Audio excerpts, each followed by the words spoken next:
நேயர்களே, இன்றைக்கு தமிழ்நாட்டில் வி த லீடர்ஸ் அப்படிங்கிற ஒரு இயக்கத்தை ஆரம்பித்து அண்ணாமலை ஒரு பெரிய மாற்றத்தை உருவாக்கலாம் என்று எண்ணிக்கொண்டிருக்கிறார். நான் இதுக்கு முன்னாடி கூட ஒரு செய்திகளை போட்டேன். அதை பார்க்கல, நிறைய பேர் அதிகமாக பார்க்கவில்லை. இப்போது இந்த இயக்கத்துல ஏராளமான அரசியல் பிரமுகர்களை அல்லாத என்ன சொல்றது, அறிவுசார் தளத்திலிருந்து பலரை சேர்க்க அவர் முனைகிறார்.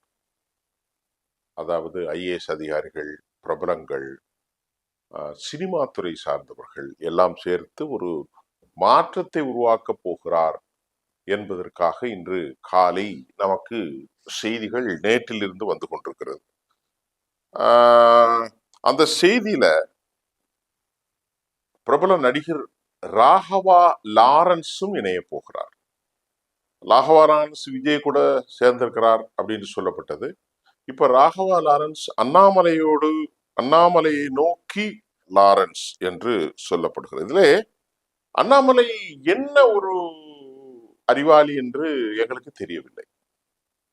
அண்ணாமலை அவர் மீது பாரதிய ஜனதா இதுவரை வைத்தது அவர் குறுக்கு வழியில் பலரை ஒடுக்குதல் நடவடிக்கைக்கு மேற்கொண்டார் என்பதுதான். இப்போது அவருக்கு பெரிய பொருளாதாரம்லாம் ஒன்று தெரியாது, ஒரு போலீஸ் அதிகாரி, அவ்வளவுதான்.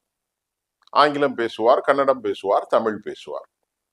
ஆனால் அண்ணாமலையை நோக்கி சாறை சாறையாக எல்லோரும் போகிறார்கள் என்பது போன்ற ஒரு பிம்பம் தமிழ்நாட்டு ஊடகவியலர்களால் கட்டமைக்கப்படுகிறதா, அல்லது செய்திகளுக்காக அவர்களுக்கு இவ்வளவு முக்கியத்துவம் கொடுக்கிறார்களா என்ற கேள்வியும் பொது சமூகத்தில் எழுகிறது. ராகவா லாரன்ஸ் அவர் யார்? அவருக்கு என்ன தெரியும்? இப்ப விஜய் அவர்களுக்கே ஒன்றும் தெரியாது, அதுதான் உண்மை. இப்போதுதான் அவர் படித்துக் கொண்டிருக்கிறார் என்பதை அவர்களே ஒப்புக்கொள்கிறார்கள். அவர் கூடத்தில் இருக்கக்கூடிய ஆதவ அர்ஜுனாவோ இல்லது ஆனந்தோ, புஷி ஆனந்தோ, இப்படி பலர் இருக்கிறார்கள். அவர்கள் அனைவரும் பெரிய அளவில் எதுவும் தெரியாது. இப்ப ரமேஷன் ஒரு அமைச்சர் இருக்கிறார், வெங்கட்ராமன் என்று ஒருத்தர் இருக்கிறார். இப்படி எல்லோருமே, அந்த பொண்ணு ஒண்ணு இருக்கிறாங்க, அந்த சிவகாசி தொகுதியிலிருந்து தொழில்துறை அமைச்சராக. யாருக்குமே எதுவும் தெரியாது. சரி, யாருக்கும் எதையும் தெரியாதுன்னா அண்ணாமலைக்கு எல்லாம் தெரியுமா? தெரியாது. ஆனால் இன்றைக்கு ஒரு காலத்தினுடைய கோலம் தான் சார் இது, வேற எதுவுமே இல்லை. காலத்தின் கோலம்.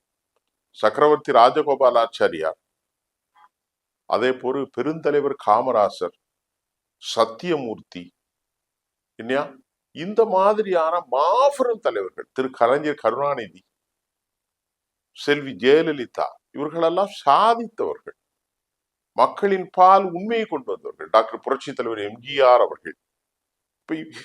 இவர்களின் சாதனைக்கு முன்னால் இன்று வரக்கிற ஒரு 45 வயசுல இவர்கள், நான் வரவில்லை என்று நான் சொல்லவில்லை,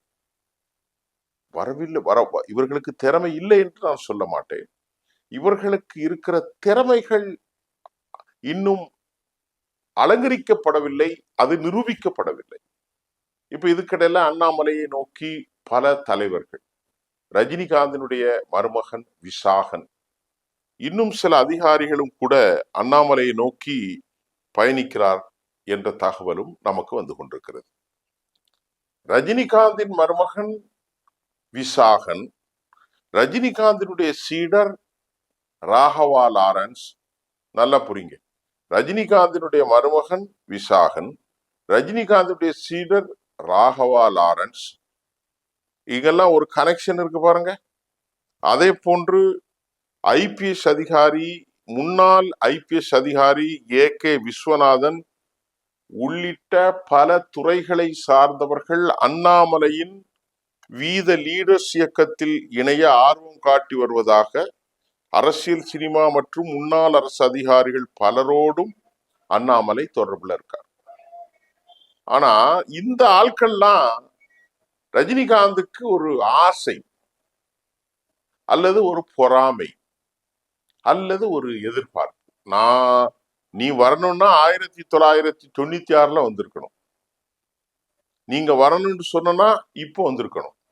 எதுக்குமே வரல. ஆனால் துணிந்து வந்து வெற்றி பெற்ற விஜயை காலி செய்வதற்கு அண்ணாமலையின் மூலம் இவர் முயற்சி செய்கிறார். அல்லது தமிழ்நாட்டில் அண்ணாமலையின் கால்கள் அங்கே ஆழமாக பதிப்பதற்கு இவர் வேறு விதத்தில் முயற்சி செய்கிறார் என்பதுதான் உண்மை. அதுல எந்த டவுட்டும் இல்லை. விஜய் அவர் மக்களின் செல்வாக்கை படித்து 35% வந்தார். அண்ணாமலை பிடிப்பாரா? ஏ விஸ்வநாதன், ஏ விஸ்வநாதனா ஏதோ விஸ்வநாதன், இவர்கள்லாம் யாரு? ஏ விஸ்வநாதன் யாரு? லாகவ் லாரன்ஸ் யாரு? அண்ணாமலை தான் யாரு? அதே கேள்விதான் நாம் விஜய்க்கு வைத்தோம். ஆனால மக்கள் ஏற்றுக்கொண்டார்கள். அதற்கு காரணம் திராவிட பரிணாமத்தினுடைய ஊழல் அரசியல்வாதிகள், திமுகவிலே ஏற்பட்டவர்களின் வெறுப்பை சரியான முறையிலே விஜய் அறுவடை செய்தார். சரியான காலகட்டத்தில் அறுவடை செய்தார். இதை அறுவடை செய்வதற்கு அண்ணாமலையை கொண்டு பூச்சை காட்டினார்கள். மக்கள் விரும்பவில்லை. என்னதான் நீங்கள் அண்ணாமலையை கொண்டு காட்டினாலும் பாரதிய ஜனதா அது ஒரு பசுந்தோல் போர்த்திய புலி. இப்போதும் அப்படித்தான் இருக்கிறது. அண்ணாமலையை நம்புவதற்கு தமிழ்நாட்டில் யாரும் அவ்வளவு ஒரு எளிதான ஆட்கள் இல்லை. அண்ணாமலையினுடைய கடந்த கால வரலாறுகளும் கடும் போக்குவாதமும் டெய்சி சரண் மூலம் வெளிவந்திருக்கிறது. பாரதிய ஜனதாவுடைய மூத்த தலைவர்கள் மூலம் வெளியாகி இருக்கிறது. அப்போ ஒரு பிளெக்சிபிள் லீடரா இருக்கணும். ஒரு தலைவன் என்பது பிளெக்சிபிள் லீடராக இருக்கணும். அம்மையார் செல்வி ஜெயலலிதா அவர்களும் புரட்சி தலைவர் எம்ஜிஆர் அவர்களும் எல்லோரையும் அரவணைத்தார்கள். கருணாநிதி அப்படி இல்லை. கருணாநிதியை பொறுத்தவரை எழுதி கொடுத்துருவார். காலத்துக்கும் ஒரு 50 வருஷம் நீதான், காலத்துக்கும் 50 வருஷம் நீதான். இது ஒரு அரசியல் இல்லை, இது ஒரு மன்னராட்சி பரம்பரை. கருணாநிதி செஞ்சது, அம்மா செஞ்சது, செல்வி ஜெயலலிதா அம்மையார் அவர்கள் செய்தது மன்னராட்சி கிடையாது. எல்லாரையும் கொண்டு வருவார். திடீரென ஓபிஎஸ், செங்கோட்டையன், பெரிய லெவல்ல எடப்பாடி, இப்படி கொண்டு ஒடுக்கப்பட்ட மக்களுக்காக ஒரு பெரிய இதை கொடுத்தாங்க. அது ஒரு அரசியல். அண்ணாமலைக்கு ஒரு குறிப்பிட்ட சாதியினுடைய ஆதரவு இருக்கிறது, ஒரு குறிப்பிட்ட மதத்தின் ஆதரவு இருக்கிறது. அண்ணாமலை தலித்தினுடைய ஆதரவை பெறுவாரா? அண்ணாமலை இஸ்லாமியர்களின் ஆதரவை பெறுவாரா? அண்ணாமலை கிறிஸ்தவர்களின் ஆதரவை பெற போகிறாரா? அண்ணாமலை ஏற்கனவே பாரதிய ஜனதா புரோவான இந்துத்துவா ஆதரவை பெறுவார், பிராமணர்கள் ஆதரவை கொஞ்சம் பெறுவார். மற்றபடி பொது சமூகம் அண்ணாமலைக்கு ஆதரவு அளிக்காது. ஆனால் விஷத்தை கக்கி ஜோசப் விஜய் என்று சொன்னார். இன்றைக்கு ஜோசப் விஜய் முதலமைச்சராக ஆகிவிட்டார். ஜோசப் விஜய் அவர்களே இன்றைக்கு முதலமைச்சராக ஆகியிருக்கிறார். எடுத்த எடுப்பிலே 35% வாக்குகளை பெற்று திரு ஜோசப் விஜய் ஆரம்பிக்கிறார்னா அவருக்கு போட்டியா ரஜினிகாந்த் தன் மனசில் இருக்கக்கூடிய அந்த கோபதாபத்தை வெளிப்படுத்தும் விளைவுதான் இந்த நடவடிக்கையா என்று நாம் எதிர்பார்ப்பதற்கு ஏராளமான காரணம் இருக்கிறது. ஏன்னா ரஜினிகாந்துக்கு தமிழ் உலகம் அவ்வளவு வாய்ப்பு கொடுத்தது. 1996களுக்கு பிறகு ரஜினிகாந்துக்கு வாய்ப்பு கிடைச்சது, அதை மண்ணள்ளி போட்டாரு. அதே போன்று தற்போது வாய்ப்பு கிடைச்சது போன முறை, அதையும் அவர் தனி கட்சி ஆரம்பிக்கிறார் போறான்னு சொல்லி. அப்புறமா அர்ஜுனமூர்த்தி, அண்ணாமலை எல்லாரும் வந்தாங்க. அப்போதும் அண்ணாமலை நான் கமிட் ஆயிட்டேன்னு சொல்லி விட்டாரு. இப்ப அவருக்கு என்னன்னா, அவருக்கு இப்ப வயசு 72-75 வயசு ஆயிட்டு, வாழ்க்கையில எல்லாம் பார்த்தாச்சு. இப்போ அவரால் எழுப்பி ஒரு ஃபீல்டு ஒர்க் செய்ய முடியாது. அதனால உட்கார்ந்த இடத்தில் யாராவது ஒருத்தரை வைத்து சில விஷயங்களை நடத்தணும் என்று அவர் எதிர்பார்க்கிறார். அதற்கு அவருடைய மகன் விசாகன், இங்கே ஆதவர்ஜுன் ஏற்கனவே மார்ட்டின் மருமகனா வந்த மாதிரி அவருடைய மருமகன் விசாகன், அதாவது ரஜினிகாந்துடைய மூத்த பொண்ணு டிவோர்ஸ் ஆச்சு தனுஷோடு, அந்த அம்மா தனியா இருக்கிறாங்க. இன்னொரு பொண்ணு, அவங்களும் அது மாதிரி தான் திருமணம் செய்து ஏதோ பிரச்சனை இல்லை. இப்ப விசாகன் என்கின்ற மிகப்பெரிய தொழிலதிபருடைய மகன். இப்ப அந்த விசாகன் அண்ணாமலையை மேட் பண்ணியிருக்கிறார். ஏன்னா விசாகன் கோவை பேஸ்ல உள்ளவர், அவர் அநேகமாக கவுண்டரா இருக்கலாம், பெரிய தொழிலதிபர் விசாகன். ஜென்கோவிட் அப்படிங்கிற ஒரு மருந்து ஃபேக்டரி எல்லாம் அவருடைய தான் நினைக்கிறேன். அந்த விசாகன் அவர்களும் ரஜினிகாந்துடைய மருமகனாக மாமனாருடைய ஆலோசனைப்படி அங்க சேர்ந்திருக்கார். இப்போ திருச்சியில விஜய் அவர்களை நோக்கி அந்த தொகுதியில போட்டியிட போவதாக அறிவிக்கப்பட்டிருக்கக்கூடிய திரு லாரன்ஸ் அவர்கள் போட்டிடுவார் என பேச்சு வெளியானது, அறிவிக்கப்படவில்லை, தவறு. இப்ப அந்த நிலை அண்ணாமலையை நோக்கி அவர் பயணிக்கிறார் என்று காலை செய்தி வந்திருக்கிறது. எங்கேயோ இடிக்குதே அப்படின்னு நாம் பார்த்தா ரஜினிகாந்த் போயஸ்ல உட்கார்ந்து கொண்டு ஒரு அதிகார வர்க்கத்தை உருவாக்கி அவற்றின் மூலமாக தமிழ்நாட்டு அரசியலை கட்டுப்படுத்துவதற்கு அவரும் எத்தனிக்கிறார். எவ்வளவு கேவலமும் எவ்வளவு இழிவும் பாருங்க. தமிழக அரசியலில் சினிமாக்காரர்களுடைய கலாச்சாரம் அதிகரித்திருப்பதை தாண்டி அவர்கள் எதையும் சாதிக்கலாம் என்று நினைக்க முடியாது. எம்ஜிஆர் அவர்கள் சாதித்தார்கள், அம்மையார் அவர்கள் சாதித்தார்கள், இன்றைக்கு விஜய் அவர்களும் சாதித்திருக்கிறார்கள். ரஜினிகாந்த் நேரடியாக வந்தால் மட்டும்தான். அவர் என்ன நினைக்கிறார்?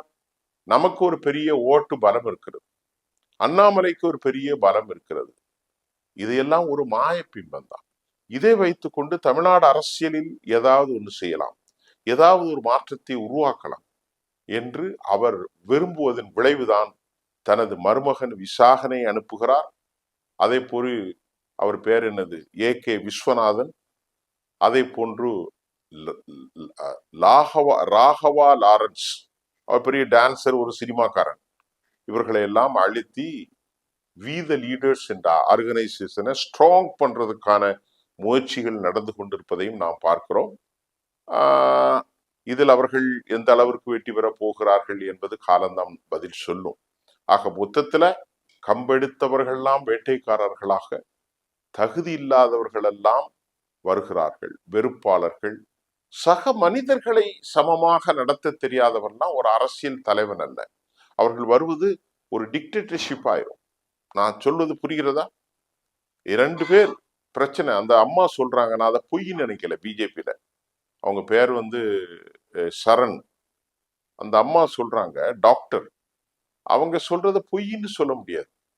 ஏன்னு சொன்னா அவ்வளவு மோசமான வார்த்தையை பிளட்டி பிளட்டி பிளட்டின்னு பேசுறதும், கட்சிக்காரர்களுக்கு எதிராக ஹனி டிராப் பண்ணி கேட்டி ராகவனை சிக்க வைத்ததும், மூத்த தலைவர்களை மதிக்காமல் அவர் சென்றதும், அவர் மீது ஒரு ஒப்பீனியன் அவ்வளவா நல்லா இல்லையோ என்று என்ன தோன்றுகின்றது. சிறந்த நிர்வாகியா கூட இருப்பார், மதச்சார்பற்றவராக கூட இருப்பார், தமிழ் புரோவா கூட இருக்கலாம்.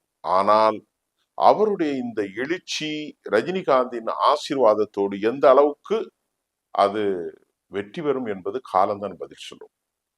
அடுத்த செய்தியில நான் உங்களை சந்திக்கிறேன். நன்றி.